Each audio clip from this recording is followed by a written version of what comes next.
Lectura del Santo Evangelio según San Lucas. Gloria a ti, Señor.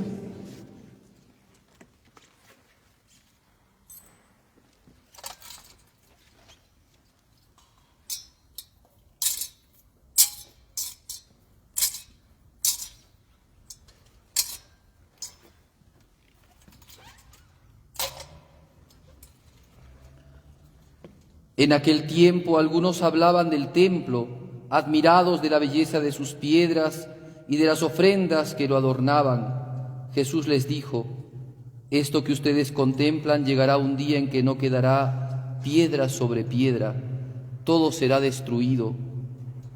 Ellos le preguntaron: Maestro, ¿cuándo será eso? ¿Y cuál será la señal de que todo eso está por suceder? Él contestó: cuidado con que nadie los engañe, porque muchos vendrán usurpando mi nombre diciendo: yo soy, o bien, el momento está cerca, no vayáis tras ellos. Cuando oigan noticias de guerras y revoluciones, no tengan pánico, porque eso tiene que ocurrir primero, pero el final no vendrá enseguida. Luego les dijo: se alzará nación contra nación y reino contra reino. Habrán grandes terremotos y en diversos países epidemias y hambre. Habrá también cosas espantosas y grandes señales en el cielo. Pero antes de todo eso, los detendrán, los perseguirán, entregándolos a las sinagogas y a las cárceles, y los harán comparecer ante reyes y gobernantes por causa de mi nombre. Así tendrán ocasión de dar testimonio de mí. Hagan el propósito de no preocuparse por su defensa, porque yo les daré palabras y sabiduría a las que no podrán hacer frente ni contradecir ninguno de sus adversarios, e incluso serán traicionados por sus padres y parientes y hermanos y amigos, y algunos de ustedes los matarán y todos los odiarán por causa mía, pero ni un solo cabello de su cabeza se perderá. Gracias a la constancia salvarán sus vidas. Palabra del Señor. Gloria a ti, Señor Jesús. Asiento.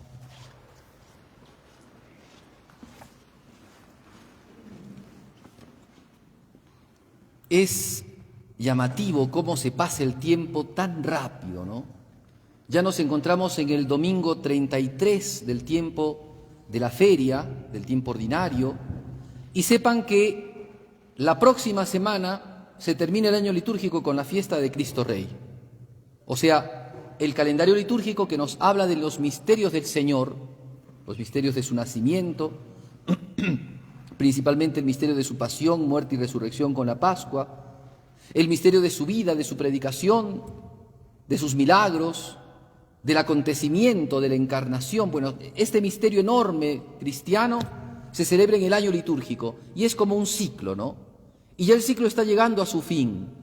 Han pasado los meses, ya estamos en el mes de noviembre y mucha gente ya comercialmente empieza a sacar los árboles y las bolitas de Navidad y las luces y los papanueles y los duendes y los gnomos, y los cristianos que penosamente no conocemos mucho de nuestra fe, no sacamos lo propio, sino sencillamente vamos tras la moda del tiempo, escuchando y viendo y no concentrándonos muchas veces en lo que tenemos que hacer. Y entonces este tiempo es un tiempo para reflexionar. Y la liturgia, si ustedes van a misa todos los días, la liturgia ya desde lunes ha empezado a presentarnos textos como los que han escuchado ustedes ahora, como el que han escuchado ustedes ahora. Textos llamados apocalípticos o de los últimos tiempos. Es decir, textos de revelación profética de Cristo, en donde nos habla de lo que vendrá al final, antes de la aparición gloriosa y la manifestación de nuestro Señor y triunfador Jesucristo en su segunda venida.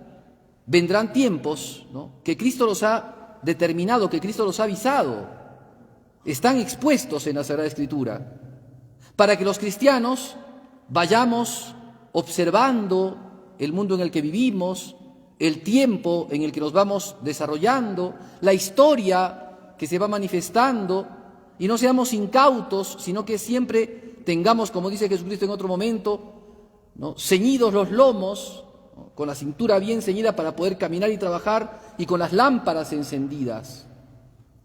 Es decir, estar preparados, ¿no? La última parte, el último versículo de este Evangelio nos ilumina mucho el entendimiento de lo que tenemos que tener nosotros como disposición del corazón. Ni un cabello de su cabeza se perderá. Gracias a la constancia salvarán sus vidas. Constancia como la de la viejita, como la de la viudita, que ante el juez inicuo iba a presentar su causa y le decía, hazme justicia, y al día siguiente, hazme justicia y hazme justicia continuamente, ¿no? La constancia, la perseverancia, eso es lo que hizo que este juez, que no temía a Dios, ni temía a los hombres, ni tampoco le importaban los hombres, le hiciese justicia a esta viuda. Esa constancia en la oración, esa constancia en la caridad, esa constancia en la humildad, esa constancia en la paciencia, esa constancia que es perseverancia cristiana, que hará que nosotros aguardemos entonces con un corazón elevado al Señor y con los ojos puestos al cielo, a ese Cristo que vendrá en su segunda venida majestuoso y brillante, Rey que consumará la historia con la eternidad. Entonces, estos textos, les cuento, estos textos que venimos escuchando, como dije, del lunes pasado, y que se van a ir desarrollando, inclusive en las primeras semanas de Adviento, nos hablan de este tema. Van a ir siempre circulando sobre este tema, que es la cuestión del Apocalipsis, ¿no? La cuestión de los últimos tiempos. ¿Qué pasará? El futuro inminente a la llegada del Señor. De eso podemos decir, el futuro inminente a la llegada del Señor. Que no sabemos cuándo vendrá, porque Cristo tampoco eso lo quiso discutir, lo quiso decir. ¿Cuándo llegará el reino? Él sencillamente dijo, porfiad por entrar por la puerta estrecha, porque os digo que muchos intentarán y tocarán y dirán, Señor, ábrenos, te hemos conocido, tú has predicado en nuestras plazas. Y entonces el Señor les dirá, no os conozco, agentes de iniquidad. Entonces Jesucristo nos ha dicho, no sabemos el día y la hora, pero antes del día y la hora, Cristo nos ha dado pistas, nos ha enseñado cosas. ¿Qué cosas van a pasar? Ahora, también es importante decir que estos textos se van desarrollando como en dos planos, como en dos momentos. Un momento inmediato y un momento mediato, posterior, final. A eso la patrística le llamó el tipo y el antitipo, ¿no? O sea, una profecía, la profecía que dice Jesucristo, no es una profecía que se cumplirá solamente en un futuro lejano o en un futuro cercano, sino en ambos futuros. Por eso es que Cristo empieza este evangelio que hemos escuchado, empieza hablándoles del templo. ¿Pero hace cuánto que el templo de Jerusalén quedó destruido? Hace casi 2000 años. En el año 70 es que las tropas de Tito entraron, 60.000 hombres, dice que habían, 60.000 soldados, imagínense ustedes, era una tropa inmensa de gente que avasallaron contra Jerusalén y 6 meses se demoraron en entrar, en destruir las murallas. Jerusalén estaba amurallada 2 veces, tenía 2 murallas. Para poder penetrar a la ciudad, 6 meses se demoraron los romanos, con 60.000 hombres. Era una fortaleza inexpugnable, porque además de estar la muralla de Jerusalén, estaba la Torre Antonia, que era también otro lugar, digamos, de resguardo militar, y estaba el Palacio de Herodes, que era otro búnker, y estaba después todo lo que significaba la zona del Templo de Jerusalén, que fue como una tercera valla que tenían que atravesar los soldados romanos. 6 meses, ¿no? Se demoraron, pero en total 3 años se demoraron para poder vencer a los judíos, los ejércitos romanos, ¿no? Eso pasó hace miles de años, 1900, digamos, casi 2000 años. Entonces Jesús habla de un futuro inmediato. Los judíos, los discípulos estaban admirados, perplejos, ¿no? Pero, digamos, llenos de de esplendor porque habían visto el templo de Jerusalén, que era una maravilla. Podríamos decir que era una de las 7 maravillas del mundo, el templo de Jerusalén en el tiempo de Cristo. Había sido destruido porque el templo que mandó construir Salomón, ustedes saben que esto se remonta desde el rey David, ¿no? David veía la casa, digamos, el arca de la alianza que estaba en la tienda de reunión, que era una choza.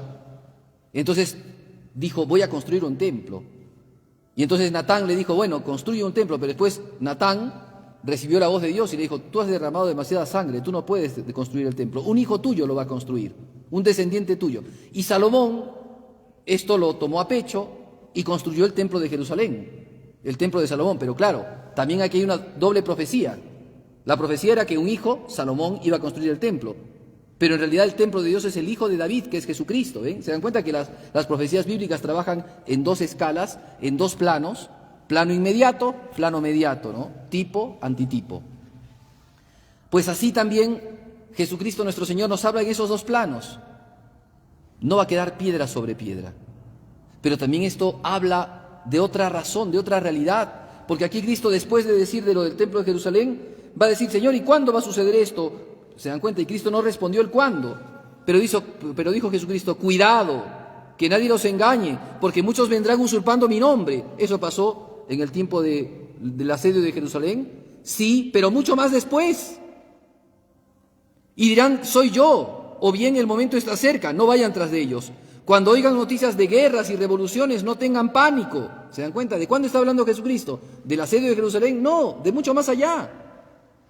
Tipo y antitipo, futuro inminente, futuro, digámoslo así, inmediato, futuro posterior, futuro terminal. Así entonces es la profecía cristiana, digámoslo así, es la profecía cristiana. Porque claro, como Dios es el dueño del mundo, Dios lo sabe todo y no se rige solamente como una profecía, como la profecía de Nostradamus, ¿no? Que nos da miedito y que nos habla de un futuro inmediato. No es así la profecía cristiana. 2 futuros, el inmediato y el futuro terminal. Cuando lleguen los últimos tiempos, encontrará el Hijo del Hombre fe en la tierra. Cuando lleguen los últimos tiempos, ¿qué sucederá? Y entonces se trastornará el cosmos, dice Jesucristo. Y el sol dejará de iluminar y la luna se volverá roja. Y caerán los astros. Y la tierra se conmoverá. Y habrá llanto. Estoy hablándoles literalmente lo que dice Jesús. No estoy acá inventando cosas. Lean el Evangelio y se van a dar cuenta de que lo que estoy diciendo es literal lo que dice Jesucristo. Se conmoverán los astros. Y en la tierra habrá conmoción y deseo de muerte por lo que se avecina. Pero ustedes, dice Jesucristo, levanten la cabeza. Pues esos textos, no se preocupen, que los van a ir escuchando. Si ustedes participan de la misa durante este tiempo, los van a ir escuchando. Ahora, qué interesante la liturgia, ¿no? Porque, por un lado, ¿se acuerdan que la semana pasada Cristo, en la controversia con los saduceos, nos explicó lo que era el cielo? Un poquitito al menos.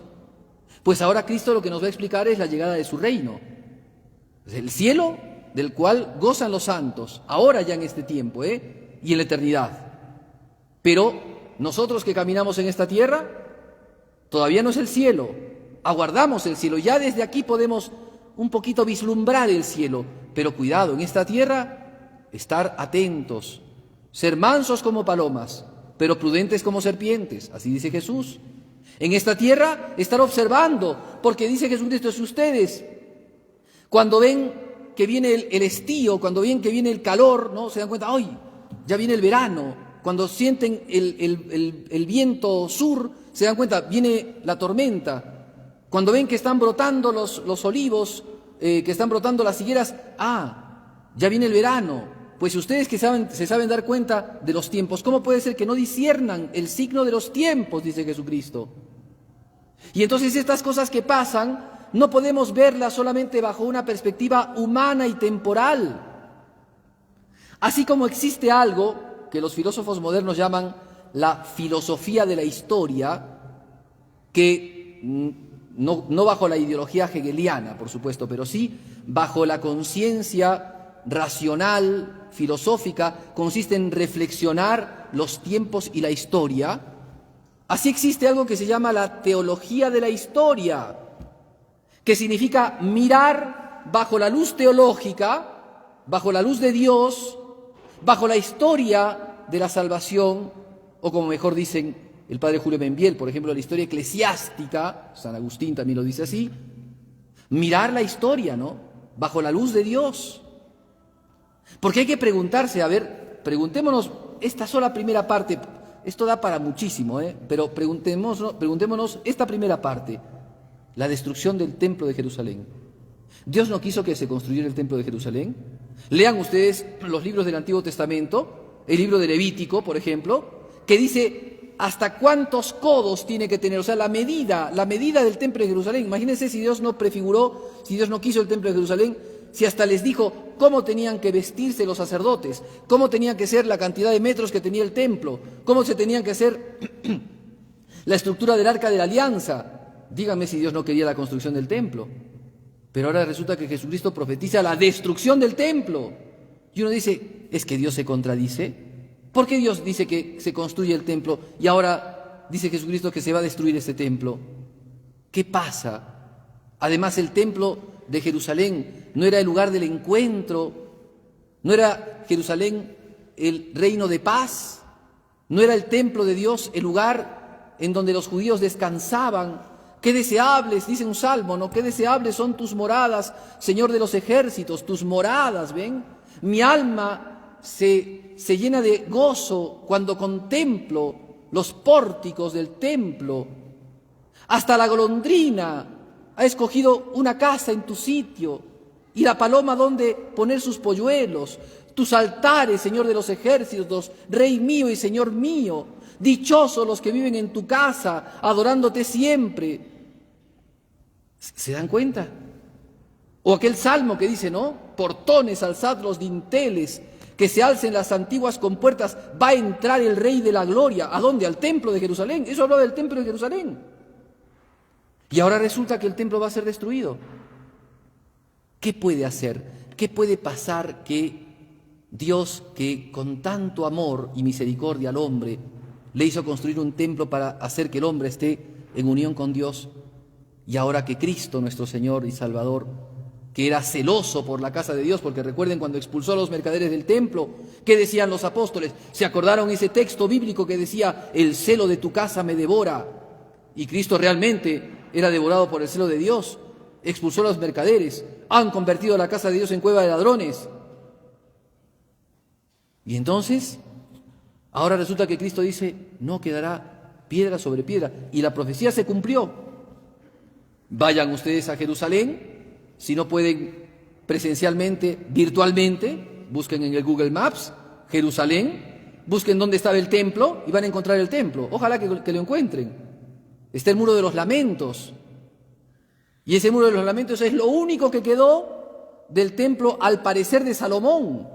Y ahí lloran los judíos y resulta que ni siquiera pueden construir el templo porque ese lugar, esa explanada ha quedado como el lugar de los templos musulmanes. No pueden construir templo, no pueden ejercer el sacerdocio. Los judíos de hace 2000 años no ejercen el sacerdocio. No hay templo, no hay donde realizar los sacrificios. ¿Recuerdan lo que dice en el Antiguo Testamento? Los sacrificios de ovejitas, de corderitos, de vaquillonas que ofrecían en el altar del templo. Eso no lo hacen más, no lo pueden hacer más, porque no hay templo. Claro, nuestros amigos israelitas de acá, peruanos, ¿no? Esos que nacieron con Ataucusi, esos en cualquier lugar se matan una ovejita, pues, pero eso no son pues el Israel de Dios, ¿se dan cuenta? El Israel de Dios no hace eso, no hace el sacrificio en cualquier lugar, es en el templo de Jerusalén, por eso es que el diezmo era al templo, no al pastorcito, ¿se entiende? Bueno, ese es otro cantar, dejemos el lucro y las cosas que no son de Dios. Pero respecto a la cuestión de esto que es un misterio, esto es muy interesante, miren, decía en esto San Agustín, de que Dios, por más amor que tiene al hombre, cuando el hombre pérfidamente, cuando el hombre con terquedad, con obstinación, con dureza de corazón, le dice a Dios, hoy no, mañana no, pasado no, y así toda su vida le dice no, ¿qué puede hacer Dios? Pues todas las gracias, todos los dones, todos los regalos que les ha dado, Dios entonces dice, listo, se acabó, no más. Y eso es lo que pasó con el pueblo de Israel. Les envió al justo. Recuerden lo que Jesucristo dice en sus profecías cuando Jesucristo lloró sobre Jerusalén. Entró a Jerusalén después de que todos lo alabaron, salve al Hijo de David, hosana, el domingo de Ramos. Lean lo que dice después el evangelista San Lucas. Vio Jerusalén y se puso a llorar sobre Jerusalén. Y dijo, Jerusalén, Jerusalén, que matas a tus sacerdotes y apedreas a tus profetas. ¿Cuántas veces yo he querido reunirte como la gallina que reúne a sus polluelos, pero no has querido? Por eso entonces, por no haber recibido al justo, serás arrasada. Y cuando Jesucristo iba cargando la cruz y las mujeres de Jerusalén lloraban, ¿recuerdan esa parte en la Biblia? Y Jesucristo le dice, mujeres de Jerusalén, no lloren por mí, lloren por sus hijos. Porque si del leño verde están haciendo lo que están haciendo, ¿qué harán con el leño seco? ¿Y qué decía Jesucristo con eso? ¿Qué quiere decir? El leño verde es el árbol de la vida, el árbol del Israel de Dios, que los judíos por su perfidia, por su negligencia, por su testarudez, por su necedad, lo secaron. Se perdió. ¿Qué harán entonces con el leño seco? Al fuego eterno. Y eso es lo que pasó. Por eso es que lo del templo de Jerusalén es cierto, es una profecía. Es una profecía, y es una profecía durísima. ¿Saben cómo fue? Lean ustedes, por ejemplo, en internet, porque hoy día pueden ustedes encontrar esos datos. Acuérdense, por ejemplo, del cronista Flavio Josefo, Antigüedades Judías. ¿Ya? Cronista, era judío romano, o sea, judío, pero le trabajaba a los romanos, como buen judío, y entonces él escribe lo que sucede, porque él estuvo en el asedio de Jerusalén, y después escribe lo que pasó ahí en Jerusalén. Él cuenta todo, cómo los celotes se habían reunido, habían tres celotes, uno era sacerdote, otros no, y habían amotinado al pueblo de Israel una vez más. Y entonces, en esa situación, en el año 66, hacen una revolución en Israel, Jerusalén a la cabeza, y los botan a los romanos.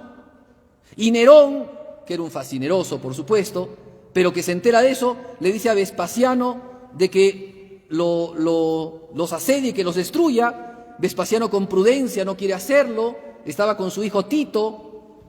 Vespasiano era un general romano en Alejandría. Al recibir esas órdenes, él tiene un poco de cautela para ver cómo se desarrollan los hechos, y resulta que muere porque lo asesinan a Nerón, y entra Vespasiano como emperador y lo deja a su hijo Tito y le da 4 legiones, 60.000 hombres, con caballos, con maquinaria destructora, para que se dedique a destruir Israel. Y Tito fue muy fiel al mandato de su padre. Destruyó Jerusalén. Dicen que no llegaba la población israelita al 1.000.000 de habitantes, no llegaba. Pero, por supuesto, muchísimos fueron muertos. Dice que Tito, durante varias semanas, asediaba, ¿no? Ya había entrado a Jerusalén, pero la otra muralla todavía no se derribaba. Entonces, ¿qué hacía Tito? Para intimidar a los jerosimilitanos, por supuesto, había apresado a la cantidad de gente que había encontrado, a los judíos, y daba permiso a los soldados para matar 500 judíos por día crucificados. Y los colgaban para que los demás, detrás de la muralla, vieran a sus compañeros, a sus coetáneos, morir en la cruz. Todos los días, 500 judíos muertos. Se bajaron todos los árboles que habían alrededor, los bosques que habían alrededor de esa zona de Jerusalén, todos arrasados, porque todos los árboles servían para cruces y también para el armamento romano. Fue realmente una debacle. No solamente el templo, sino Jerusalén fue asolada, pisoteada. En el templo de Jerusalén se libró la última batalla. Es interesante que lo lean, porque esto es increíble, esta historia. Y los judíos, que siempre tenían cuidado con el tema de la sangre, porque para ellos era una cuestión sagrada, la cuestión de la sangre, dice que la ciudad de Jerusalén entera se llenó de sangre. Dice que la gente caminaba sobre charcos de sangre por la cantidad de gente que murió. Eso pasó con Jerusalén. Entonces, ven ustedes esto es, Jesucristo profetizó. Pero los judíos, ¿qué dijeron en la pasión? Caiga su sangre sobre nosotros y sobre nuestros hijos. Que la sangre de Jesucristo no es sangre vengadora, es sangre salvadora. Pero ellos quisieron con su perfidia, quisieron a Barrabás y no a Jesucristo. Pues bien, ¿por qué digo esto? ¿Porque esos son los judíos? ¿Ellos son los malos de la película y nosotros somos los buenos? ¡No! Porque nosotros tenemos que cuidar nuestra santificación con temor y temblor. Porque nosotros también podemos tener esa perfidia. Porque nosotros podemos ser también duros de corazón y no convertirnos.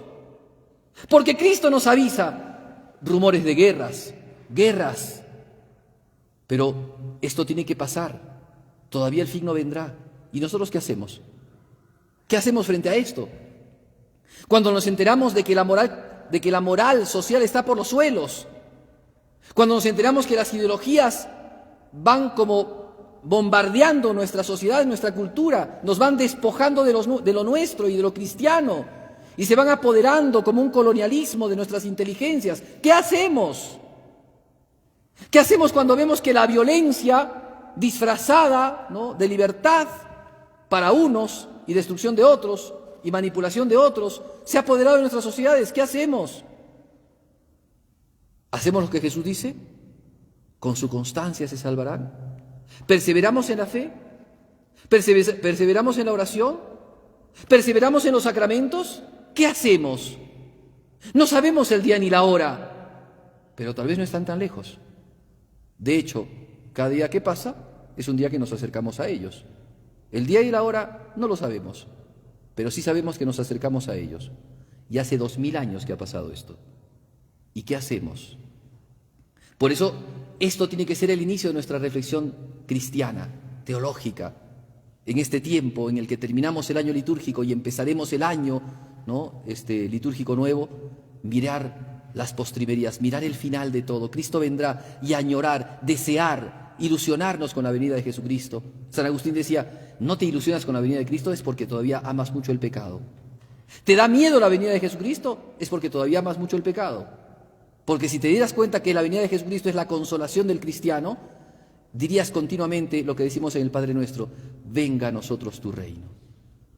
Que la Santísima Madre de Dios nos conceda la gracia entonces de meditar durante este tiempo estos textos y alimentarnos con la sabiduría de Dios para que estemos siempre bien dispuestos, con los lomos ceñidos, con las lámparas encendidas, aguardando la llegada de nuestro consuelo, nuestro libertador, nuestro Señor Jesucristo, el Redentor, Rey de Reyes, el Señor de todos los señores.